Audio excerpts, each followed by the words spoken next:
Hello, everyone. Welcome back to the AAS YouTube channel. And this is part of the good stuff. This is the AAS Journal Author Series.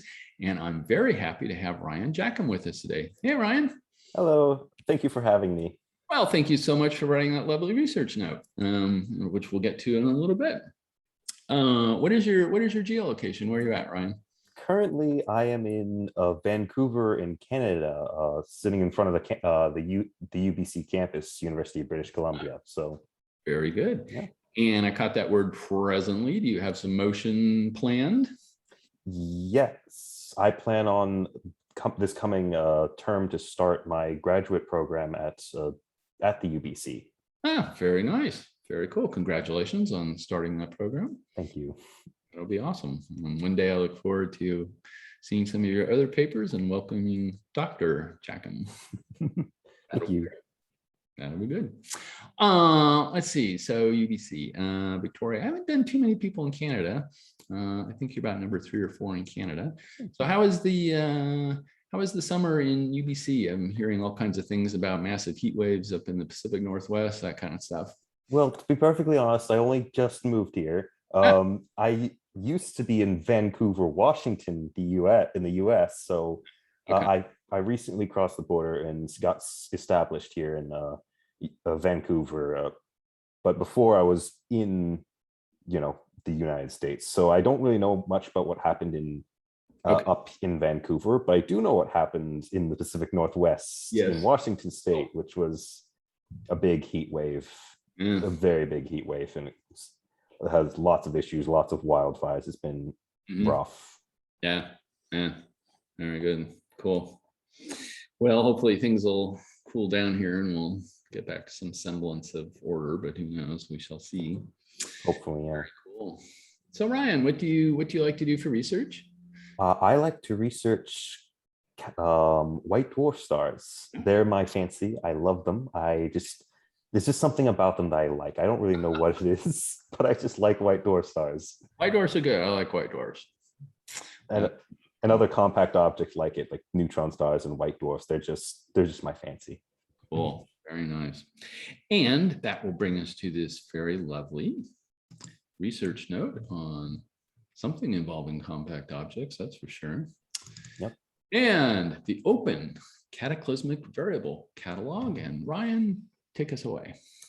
All right. Well, the Open Cataclysmic Variable Catalog had its origins with the Open Supernova Catalog, which, if you don't know, is a large supernova catalog containing thousands of entries of supernovas that are recorded every day and constantly updating with new stars as they appear, or supernova as they appear.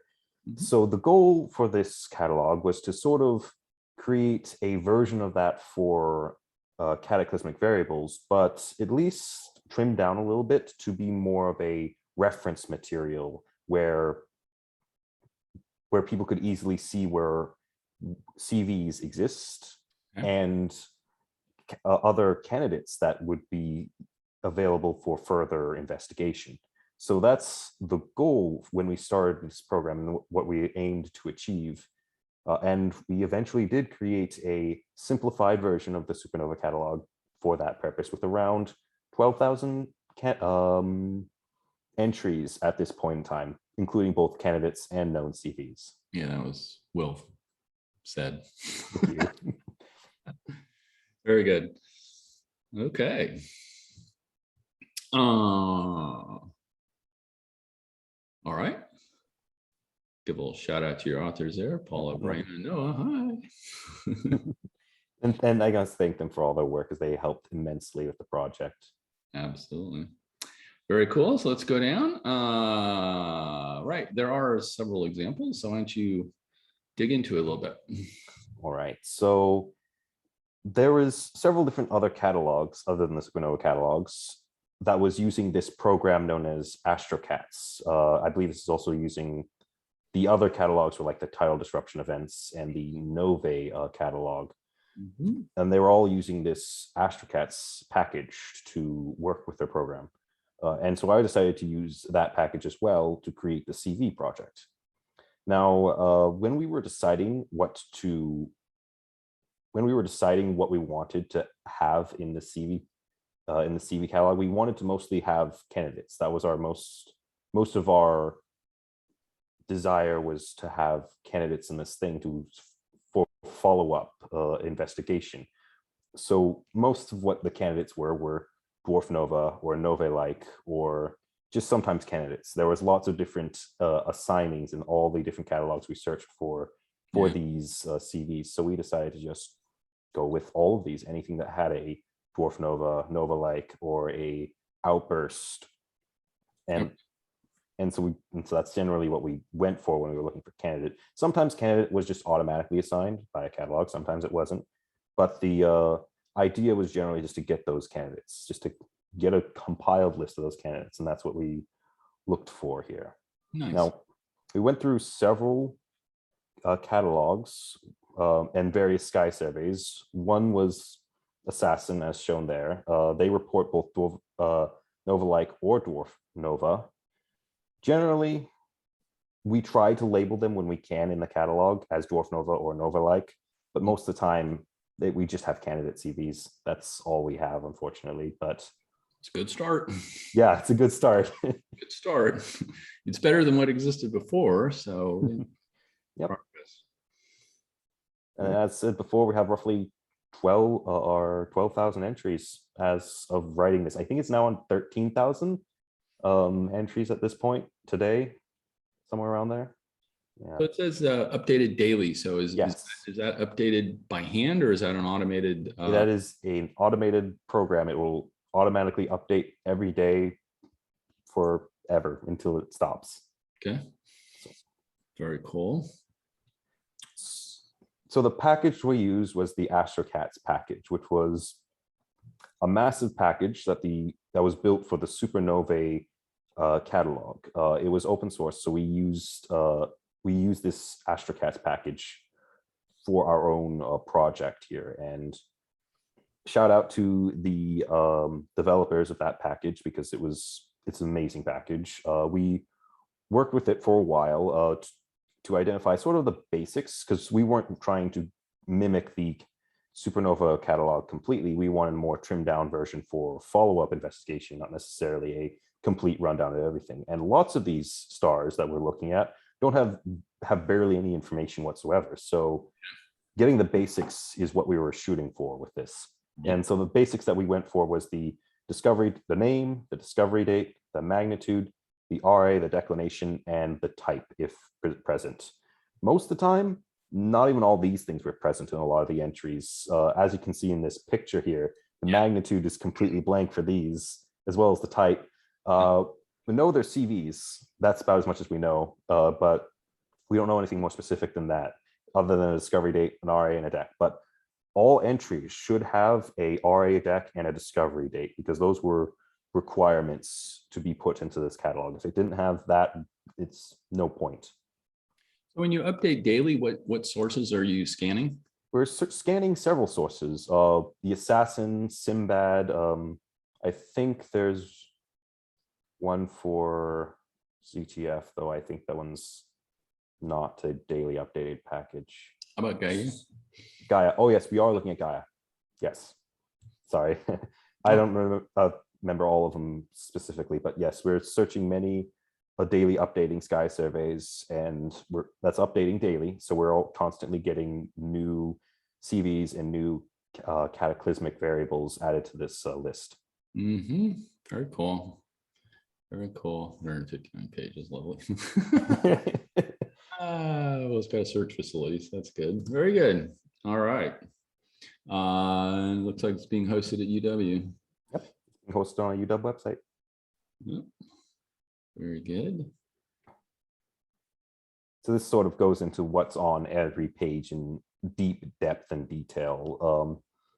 For the most part, the first page, which is what we just saw on that image, is just the list, as well as several different search features to help improve the searching. So you can search for like a discovery date, or in between specific time periods, or the magnitudes, or search for a specific type or several different types, depending on what you want. There's a more detailed list of what you can search for in the actual web page. Yeah. But yeah, you can search for all these different things, and it can be as specific as you want or as broad as you want, and it'll search for all of them. Very nice. And oh, it's great. So people can add comments to the various fields, maybe if they do some follow-up on. Yes, that is one of the That's great. important, yeah, that's one of the important goals and ideas of this project, was to have other people, if they get follow-up data, to add it onto the catalog. So there's a button, if you can scroll up back to the web page, there's a button to add data. That is the little pencil icon right next to the data. Yep, right. Clicking that will take you to a GitHub issues page where you can add specific comments to that specific object and include more data, include spectroscopy if you've got any, include whatever else you have researched on these stars. And that was one of the big goals, was to have that option for astronomers to be able to add their own data and continue the project, as well as in continuing like adding more research and identification to these. Very cool. Nice. Community catalog. There we go. Yeah, exactly. Community catalog. Very nice. And then there's two other pages that go along: the about page, which is basically just a general description of the page, everyone that was involved, all the sky surveys that we used to make it, and also the bibliography page, which has all the sources from all the stars compiled into a giant list. So if you ever find anything of interest, you can just go to the bibliography page and you'll already have the paper right there for you to source. So that's all nice, neat, and tidy there. Very cool. Very cool. So are you mainly an observer or a theorist? I am an observer. I want to be an observer, at least. I'm not actually a graduate student yet, so I haven't gotten there really. Soon enough, soon enough. Well, Soon enough. Very nice. Very nice. I think it's really lovely to be seeing these open catalogs. Supernova or CVs or TDEs or what have you. Yeah. Very nice. Yes. And James put that together, Astrocast. Yeah. And I'm very thankful for him, because that was an immense help trying to make the catalog as it is. Didn't have to reinvent the wheel from scratch. Exactly. Very good. Shout out to James. Very nice. Okay. So thank you for walking us through your research notes. And let me ask you to give it a future look. Is there, I know it's brand new, but people generally start thinking about version 2.0 of something shortly after it's done. So, you know, where do we go? Where does this go, let's say, over the next 5 years or so? So at the moment, we would like people to be able to use it for follow-up data, so that they can easily add in more information to their catalog when they are able to discover it. At the moment, we can expand it, and there is ideas to expand it. However, a lot of the information to expand it, to include like light curves or to include photometry of the stars, that would be very difficult, because a lot of these things are so new that they don't have anything to them. They just have a name, an RA, and a deck. And so it's very hard to try to expand this to include more stuff when a lot of the stars and a lot of our target stars usually don't have anything to them. So our idea is, like, if people can add more to it and provide more information, we can potentially be able to expand it, and include that information more smoothly into the project, rather than have it sort of be a GitHub issues page. Right. So that's the hope down the line. But for right now, I am moving into my graduate program, and I'm not sure what the future will hold in terms of my own capabilities to commit to this project. However, I am committed to adding more catalogs as they show up, more sky surveys that appear that give more CVs. I am more than willing to continue to add those sky surveys to this catalog to keep it alive and to keep it constantly updating with new CVs that come out. Cool. So things that come to mind might be something like LSST or Vera Rubin. Yes. Vera Rubin or JWST, something along those lines. This should be add some, double the size of that. Yeah. Very good. Very good. Brian, I want to thank you once more for sharing your research note. All right. Thank you for having me too. Yeah. And thank you everyone for watching. And I hope this makes your astronomy day just a little bit better. And we'll see you on the next one. Thanks. Bye-bye.